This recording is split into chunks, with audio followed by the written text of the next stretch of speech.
The book of Hebrews devotes an entire chapter to explaining how Jesus is a priest forever, in the order of Melchizedek. Not in the order of Aaron, the priestly line of Israel.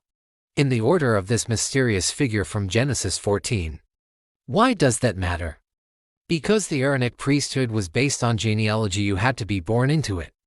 But Melchizedek appears with no genealogy.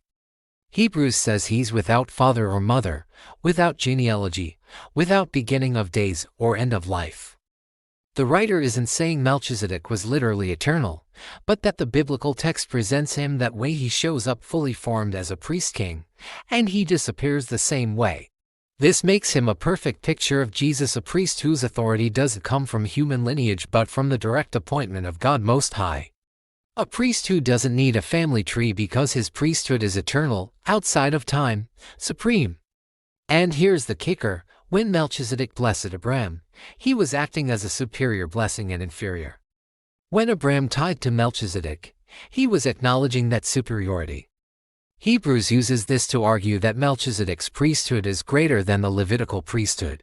Because Levi, the ancestor of all Jewish priests, was still in the body of his ancestor when Abraham tithed to Melchizedek. In other words, even the entire priesthood of Israel, through their ancestor Abraham, acknowledged that there was a higher priesthood. One that pointed forward to something or someone even greater. So we've journeyed from a mysterious three-verse encounter in Genesis to theological concepts that shape entire worldviews. But what does Elyon, the Most High God, actually mean for our lives today? First, it's a reality check on power. We live in a world obsessed with authority, political power, economic power, social influence, cultural control. Nations rise and fall. Empires expand and collapse. Leaders come and go. And in every generation, there are forces that claim ultimate authority over human lives.